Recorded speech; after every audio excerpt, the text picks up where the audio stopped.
وما علينا إلا البلاغ المبين، ہماری ذمہ داری تو بس صاف صاف پیغام پہنچا دینا ہے۔ صدق اللہ العلی العظیم۔ قابل صد احترام شائقات و شائقین سچا پیغام، السلام علیکم ورحمۃ اللہ وبرکاتہ۔ آپ کے پسندیدہ علمی، ثقافتی اور سماجی چینل کی نورانی محفل میں آپ کا استقبال ہے۔ اہلا و سہلا مرحبا۔ مستمعات و مستمعین کرام، میاں بیوی کے آپسی اختلافات ایک عام بات ہے اور ہر سماج میں ایک معمول کی بات ہے، جو در حقیقت انسانی فطرت کا تقاضا ہے، کیونکہ جب ایک مرد و عورت کی اولاد کے مزاجوں میں فرق اور اختلاف ہوتا ہے، ایک مرد و عورت کی اولاد کے خیالات اور نظریات میں اختلاف ہوتا ہے، یہاں تک کہ پہننے اوڑھنے اور کھانے پینے میں بھی ان کی خواہشات میں فرق و اختلاف پایا جاتا ہے، تو پھر الگ الگ خاندانوں سے تعلق رکھنے والے دو انسانوں کے درمیان اختلاف کیسے نہیں پایا جائے گا؟ یہ بہت ممکن ہے کہ میاں بیوی دونوں کے دونوں دیندار ہوں اور پرہیزگار ہوں، دونوں نیک دل ہوں، مگر دونوں ایک دل ہوں یہ ضروری نہیں ہے۔ عبادتوں اور تقوی طہارت کی باتوں سے ہٹ کر اور دینی معمولات سے ہٹ کر دوسرے گھریلو معاملات اور دوسرے شخصی اور مزاجی عادتوں کے لحاظ سے میاں بیوی کے درمیان اختلاف ہو سکتا ہے۔ کھانے پینے کی چیزوں میں اور کھانے پینے کے اوقات میں بھی دونوں کا مزاج اور معمول الگ ہو سکتا ہے۔ سونے اور جاگنے کے وقت میں بھی دونوں کے معمولات اور عادتیں الگ ہو سکتی ہیں، مگر یہ فطری فرق اور مزاجی فرق اور نیچرل ڈیفرنسز ایڈجسٹیبل ہونا چاہیے۔ مگر اگر یہ مزاجی اختلافات اور یہ نیچرل ڈیفرنسز جھگڑے کی شکل اختیار کر لیتے ہیں تو وہ جھگڑے بھی ایسے معمولی جھگڑے ہوں کہ سورج ڈوبنے کے ساتھ ساتھ یہ جھگڑے بھی ڈوب جائیں اور ختم ہو جائیں تو اس کو معمولی بات یا معمول کی بات کہا جا سکتا ہے اور برداشت کر لیا جا سکتا ہے۔ لیکن اگر یہ جھگڑے سورج ڈوبنے کے ساتھ نہ ڈوبیں اور دستر کے جھگڑے بستر تک پہنچ جائیں تو اس کو معمولی بات نہیں کہا جائے گا، غیر معمولی بات کہا جائے گا، اور یہ غیر معمولی بات گھر کو جہنم بنا سکتی ہے۔ اس ترقی یافتہ اور چمکتے دمکتے دور میں یہی ہو رہا ہے۔ گھر کے باہر ہنسنے مسکرانے والے اور گھر کے باہر ہنسنے مسکرانے والیاں جب گھروں کے اندر پہنچتے ہیں تو رو رہے ہیں یا رلا رہے ہیں، اور رو رہی ہیں یا رلا رہی ہیں۔ امید ہے کہ آپ اچھے انسان ہوں گے، آپ باہر بھی مسکراتے ہوں گے اور گھر کے اندر بھی مسکراتے ہوں گے، اس لیے آپ اس بیان کو جھٹلا سکتے ہیں، مگر چاند اور سورج دونوں ہمارے اس بیان کی تصدیق کر رہے ہیں کہ سماج کے بہت سارے گھرانے دوزخ کے نمونے بنے ہوئے ہیں۔ یہاں تک دیکھا گیا ہے کہ میاں بیوی کے اختلافات نکاح کے کچھ ہی دنوں کے بعد شروع ہو گئے اور بڑھتے بڑھتے طلاق تفریق تک پہنچ گئے۔ ایسے کئی لوگ جو بڑے نیک نظر آتے ہیں، بڑے تقوی طہارت کی اور دینداری کی باتیں کرتے ہیں اور چھوٹے چھوٹے باریک سے باریک مسائل پوچھتے ہیں، اور ایسے تعلیم یافتہ گھرانے جن کے تعلق سے ہماری بڑی نیک امیدیں ہوتی ہیں، ایسے نیک نظر آنے والے لوگوں میں اور ایسی نیک نظر آنے والی فیملیوں اور گھرانوں میں میاں بیوی کے درمیان بڑے جاہلانہ اور ظالمانہ واقعات پیش آ رہے ہیں، جس کی وجہ سے ان کے گھر جہنم کا نمونہ بنے ہوئے۔ اس لیے آج کی مجلس میں اس موضوع پر بات کرنا مناسب معلوم ہوا اور ضروری معلوم ہوا۔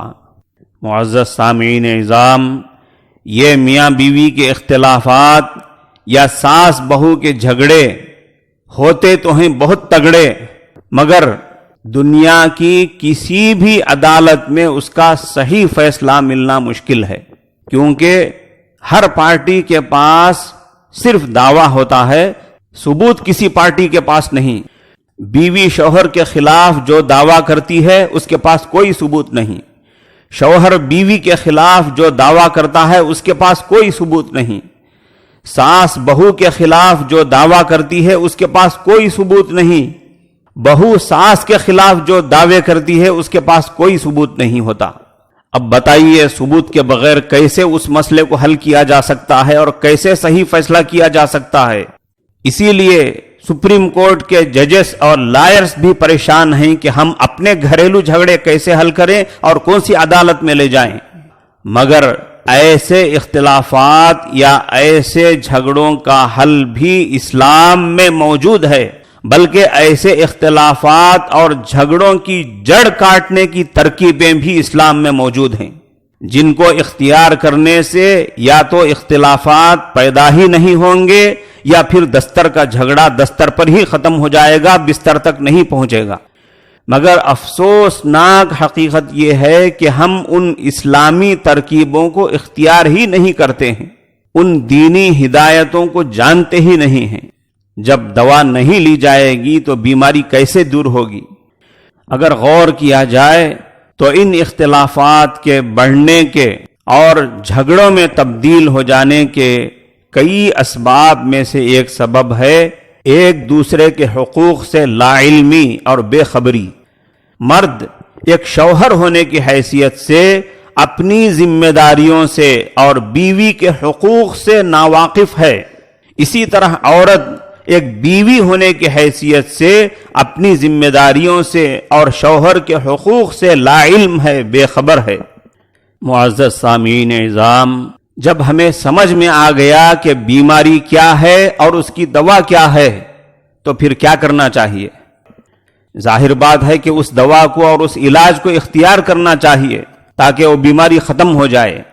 مطلب یہ ہے جب ہمیں سمجھ میں آ گیا کہ حقوق اور ذمہ داریوں سے ناواقفیت میاں بیوی کے جھگڑوں کا سبب ہے تو ضروری ہے کہ نکاح سے پہلے ہی ہر مرد و عورت معلوم کر لے کہ شوہر ہونے کے ناطے بیوی کے کیا حقوق ہیں اور بیوی ہونے کے لحاظ سے عورت پر شوہر کے کیا حقوق ہیں۔ مگر کون سے مرد کو اس کا احساس ہے کہ نکاح کے بعد اس پر کچھ خاص فرائض عائد ہوتے ہیں جن کو پہلے سے جان لینا ضروری ہے، اور کون سی لڑکی کو اس کی فکر ہے کہ بیوی بننے پر کیا فرائض اس کے اوپر لاگو ہوتے ہیں جن کو پہلے سے معلوم کر لینا ضروری ہے۔ ہم مجموعی طور پر ایسی خطرناک جہالت کے شکار ہیں اور ایسے غافل ہیں کہ ہمیں اپنے جاہل ہونے کا بھی احساس نہیں ہے۔ ہم گڑھے میں گرے ہوئے ہیں اور اندھیروں میں گھرے ہوئے ہیں، مگر اس کا بھی احساس نہیں کہ ہم گڑھے میں ہیں اور اندھیرے میں ہیں۔ جب احساس ہی نہیں تو اس گڑھے سے اور اندھیرے سے کیسے نکلیں گے اور اس کی کوشش کیسے کریں گے؟ اس لیے قوم کے جو لوگ اندھیرے میں نہیں ہیں بلکہ سویرے میں جی رہے ہیں، تعلیم یافتہ اور ذمہ دار قسم کے لوگ ہیں، ان کی یہ ذمہ داری بنتی ہے کہ وہ ایک ایسا نظم کریں اور ایسا سسٹم بنائیں کہ ایسے اختلافات کا جنگلی پودا تناور درخت بننے سے پہلے اس کو جڑ سے اکھاڑ کر پھینک دیا جائے۔ اس کی مناسب صورت یہ معلوم ہوتی ہے کہ عقد نکاح سے پہلے دلہن بننے والی لڑکی کو کسی نسوانیہ مدرسے میں کچھ دنوں کے لیے بھیج کر تجربے کار معلمات کے ذریعے اس کی تربیت کی جائے، اس کو وہ ساری ذمہ داریاں بتائی جائیں جو ایک بیوی کی حیثیت سے اور بیوی کا درجہ رکھنے والی عورت ہونے کی حیثیت سے نکاح کے بعد اس پر لاگو ہوتی ہیں۔ شوہر کا کیا درجہ ہوتا ہے، ایک عورت پر اس کے شوہر کے کیا حقوق ہوتے ہیں، اس کو بتائے جائیں۔ ماشاءاللہ حضرات علماء کرام نے شوہر کے حقوق اور بیوی کی ذمہ داریوں کے متعلق قرآن و حدیث کی روشنی میں اور اپنے تجربات کی روشنی میں بڑی تفصیلی کتابیں لکھی ہیں۔ اگر آپ ان تفصیلات کو سنیں گے اور دیکھیں گے تو حیران رہ جائیں گے کہ کیسی ضروری باتیں ان کتابوں میں آ گئی ہیں، جن کو پڑھ کر اور سمجھ کر اور ان پر عمل کر کے ایک عورت ایسی بیوی بن سکتی ہے جو اس کے شوہر کو مطمئن کرے اور اس کو خوش رکھے۔ اس وقت میں ایسی کتاب کے صرف چند عنوانات اور ٹائٹلز بتاتا ہوں، ملاحظہ فرمائیں۔ عورتوں کے لیے گھریلو کام کا ثواب جہاد کے برابر ہے۔ عورت کے لیے اس کا شوہر جنت ہے یا پھر جہنم۔ شوہر کی فرما برداری کی وجہ سے بیوی کی مغفرت، بچوں اور شوہر سے محبت بیوی کے نیک اور پرہیزگار ہونے کی پہچان ہے۔ ناشکر گزار عورت کی طرف اللہ کی نگاہ بھی نہیں ہوتی۔ بیوی گناہ میں شوہر کی اطاعت نہ کرے، شوہر کی غیر حاضری میں بناؤ سنگھار نہ کرے، شوہر سے بے پرواہی اچھی بات نہیں، شوہر کی ناشکری سے بچو۔ عورتوں کو مرد کے کپڑے دھونا، صاف کرنا سنت ہے۔ شوہر کو خوش رکھنے والی عورت جنت میں ضرور جائے گی۔ شوہر کی خدمت اور محبت کرنے والی عورت خدا کو محبوب اور پسندیدہ ہے۔ شوہر کی خدمت صدقہ ہے، شوہر کا حق سب سے زیادہ ہے۔ اگر بیوی شوہر سے محبت نہ کرے، اس کی اطاعت نہ کرے، اس کی خدمت نہ کرے تو اس کی نہ نماز قبول ہوگی اور نہ نیکی اوپر جائے گی۔ اگر غیر اللہ کے لیے سجدہ کرنا جائز ہوتا تو بیوی کے لیے حکم ہوتا کہ وہ شوہر کے سامنے سجدہ کرے۔ شوہر کی ضرورت کو پورا کرنا عورت کا اولین فریضہ ہے۔ شوہر کی اجازت کے بغیر نفل روزے رکھنے کی اجازت نہیں۔ شوہر کی اطاعت اور اس کی اچھائیوں کا اقرار جہاد کے برابر۔ شوہر کی خدمت پر شہادت کے قریب درجہ ہے۔ بلا کسی خاص سبب اور بلا کسی سخت ضرورت شوہر سے طلاق مانگنے پر جنت حرام۔ خلا کا مطالبہ کرنے والی عورت منافق ہے۔ شوہر کی بلا اجازت نکلنے پر لعنت ہے۔ شوہر کی بلا اجازت گھر سے نکلنے پر خدا کے غضب میں گرفتار۔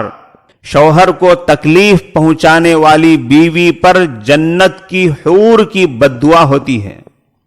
اس عورت نے خدا کا حق ادا نہیں کیا جس نے شوہر کی اطاعت کا حق ادا نہ کیا۔ گھر میں رہ کر شوہر کی خدمت تمام افضل ترین اعمال سے بڑھ کر ہے۔ معزز سامعین اعظام، یہ تو صرف چند جھلکیاں ہیں۔ جن کتابوں سے عورتوں کو تربیت دی جاتی ہے ان میں ایسی اور بہت ساری تفصیلات ہیں۔ اس کے بعد ہمیں سمجھنا چاہیے کہ جس طرح نکاح سے پہلے عورت کی تربیت ضروری ہے، اسی طرح مرد کی تربیت بھی بہت ضروری ہے۔ نکاح کے بعد ایک شوہر ہونے کی حیثیت سے مرد پر عورت کے کیا حقوق آتے ہیں، شوہر ہونے کی حیثیت سے اس پر عورت کی کیا کیا ذمہ داریاں ہیں، نکاح سے پہلے ان ساری باتوں کو جان لینا، معلوم کر لینا ایک مرد کے لیے بے حد ضروری ہے۔ بلکہ یہ چیز مرد پر عورت سے بھی زیادہ ضروری ہے، اس لیے کہ شریعت نے نکاح کا بندھن مرد کے ہاتھ میں رکھا ہے۔ مسائل معلوم نہ ہونے کی وجہ سے جاہل قسم کے شوہر چھوٹی چھوٹی باتوں پر طلاق دے دیتے ہیں۔ ایک عورت کے لیے کسی مرد کی بیوی ہونا، بیوی بن کر رہنا بھی ایک شان کی بات ہے، اور بے نکاحی عورت کے مقابلے میں شادی شدہ عورت کا ایک بڑا درجہ ہے، مگر جاہل شوہر اپنی بیوی کو وہ درجہ نہیں دیتے ہیں، اس کو ایک کام والی کے برابر سمجھتے ہیں، یا اس سے بھی بدتر سمجھ کر کام والی سے بھی زیادہ اس پر کاموں کا بوجھ ڈال دیتے ہیں۔ یہ سب کچھ اس لیے ہوتا ہے کہ شوہر بیوی کے حقوق سے ناواقف ہے اور بیوی کے بیسک رائٹس کیا ہیں اس کو معلوم نہیں ہے۔ اس لیے ضروری ہے کہ نکاح سے پہلے نکاح کا خواہش مند وہ نوجوان معتبر علماء کرام سے رجوع کرے اور باقاعدہ کچھ دنوں تک کے لیے ان کی تربیت حاصل کرے۔ بیوی کے حقوق کے سلسلے میں بھی ایسی بہترین کتابیں موجود ہیں جو قرآن و حدیث کی روشنی میں لکھی گئی ہیں، جن کے اندر وہ ساری باتیں آ گئی ہیں جن کو اختیار کرنے سے عورت کو وہ سکون اور راحت ملے گی جو ایک بیوی چاہتی ہے۔ ایسی کتابوں کے بھی چند عنوانات معلوم کر لیجئے جن کے ذریعے نکاح سے پہلے مردوں کی تربیت کرنی چاہیے۔ بیوی کے حقوق میں خدا کا خوف، بیویوں کے ساتھ اچھا برتاؤ کرنے میں حضور اکرم صلی اللہ علیہ وسلم کا قابل تقلید عمل، بیوی کی زیادتی پر صبر کرنے کی تعلیم، بیوی کو بے دردی سے مارنے کی ممانعت، عورت کے جذبات کا لحاظ رکھنا چاہیے، بیوی کو کس طرح رکھیں، طلاق دینا کس وقت حرام ہے، ایک ہی دفعہ میں 3 طلاق دینے والا جاہل شوہر اللہ کے رسول کی نظر میں کتنا بڑا مجرم ہے۔ بلا سخت ضرورت طلاق دینا اللہ کو پسند نہیں۔ بیوی پر خواہ بدگمانی کرنے والا مرد قیامت کے دن ذلیل کیا جائے گا۔ نوکر اور عورت کو دن میں 70 مرتبہ معاف کرو۔ نوکر اور بیوی پر اتنا بوجھ ڈالو جس کو وہ آسانی سے برداشت کر سکیں۔ معزز سامعین اعظام، یہ تو صرف چند عنوانات ہیں جو اس وقت گنائے گئے ہیں۔ اس کے علاوہ ایسے کئی بیانات ہیں جن کی ایک دلہے کو عقد نکاح سے پہلے پڑھ لینے اور سمجھ لینے کی ضرورت ہے۔ معزز سامعین اعظام، اب اس معاملے میں یعنی نکاح سے پہلے دلہا دلہن کو ان کی ازدواجی زندگی کے تعلق سے تربیت دینے کے معاملے میں اہم رول اور اہم کردار نکاح پڑھانے والے قاضی حضرات کا ہے۔ ان کو اس بات کا اہتمام کرنا چاہیے کہ جب تک دلہا اور دلہن کی تربیت نہ ہو جائے اور وہ اس کی سرٹیفکیٹ نہ دیکھ لیں، اس وقت تک نکاح نہ پڑھائیں۔ جب کوئی دلہا یا اس کا سرپرست یا دلہن کے سرپرست قاضی صاحب کے پاس پہنچیں اور نکاح پڑھانے کی درخواست کریں تو قاضی صاحب کی طرف سے سب سے پہلے یہ سوال ہونا چاہیے کہ آپ کے لڑکے کی تربیت ہوئی یا نہیں، آپ کی لڑکی کی تربیت ہوئی یا نہیں۔ اگر سرپرست حضرات یہ کہیں کہ ہمیں اس کا پتہ نہیں ہے، ہمیں اس کا علم نہیں ہے، نکاح ہو جانے کے بعد پھر ان کی تربیت دے دی جائے گی، تو قاضی صاحب اس کو بالکل نہ مانیں اور صاف کہہ دیں کہ جب تک تمہارے لڑکے کی یا لڑکی کی تربیت نہیں ہو جائے گی اس وقت تک نکاح نہیں پڑھایا جائے گا۔ نکاح کی تاریخ منسوخ کیجئے، کینسل کیجئے، سب سے پہلے ان کی تربیت کیجئے، اس کے بعد نکاح پڑھایا جائے گا۔ ابھی آپ نے سنا کہ نکاح سے پہلے مرد اور عورت کو دی جانے والی ازدواجی زندگی کی خاص تعلیم و تربیت کے تحت کتنی اچھی باتیں ہیں اور کیسی انتہائی ضروری اور مفید باتیں ہیں۔ کیا اگر نکاح سے پہلے ہونے والے دلہا دلہن کو خصوصی تربیت دی جائے اور ان کو یہ ساری اچھی باتیں بتائی جائیں تو میاں بیوی کی ازدواجی زندگی میں اس کا اچھا اثر اور اس کا خاص فائدہ نظر نہیں آئے گا؟ ضرور آئے گا، کیونکہ قرآن کریم میں اللہ تبارک و تعالیٰ فرماتے ہیں اعوذ باللہ من الشیطان الرجیم بسم اللہ الرحمن الرحیم وَذَكِّرْ فَإِنَّ الذِّكْرَى تَنفَعُ الْمُؤْمِنِينَ۔ نصیحت کرتے رہیں، نصیحت کرنا ایمان والوں کو فائدہ دیتا ہے، کیونکہ جس کے دل میں ایمان کا نور ہوتا ہے نصیحت سے اسے فائدہ ضرور ہوتا ہے۔ معزز سامعین اعظام، نکاح سے پہلے دلہا دلہن کی تربیت کا ایسا مکمل اور مضبوط نظام بنایا جائے تو ہی یہ مسئلہ حل ہو سکتا ہے اور میاں بیوی کے جھگڑے کم سے کم ہو سکتے ہیں اور طلاق و تفریق کے واقعات میں بھی کمی آ سکتی ہے۔ آخر میں یہ اطلاع ملاحظہ فرمائیں کہ شہر کڑپا میں محلہ نقاش میں واقع مدرسہ حلیمہ سعدیہ نسوان میں اس کا انتظام ہے۔ وقت ضرورت رجوع فرمائیں اور استفادہ فرمائیں۔ دعا کیجئے کہ اللہ تعالی ہمارے سماج کے ذمہ دار قسم کے دانشوروں کو ایسا سسٹم بنانے کے متعلق فکر عطا فرمائے اور قاضی حضرات کو ایسا سسٹم لاگو کرنے کی توفیق عطا فرمائے۔ وآخر دعوانا ان الحمد للہ رب العالمین۔ السلام علیکم ورحمۃ اللہ وبرکاتہ۔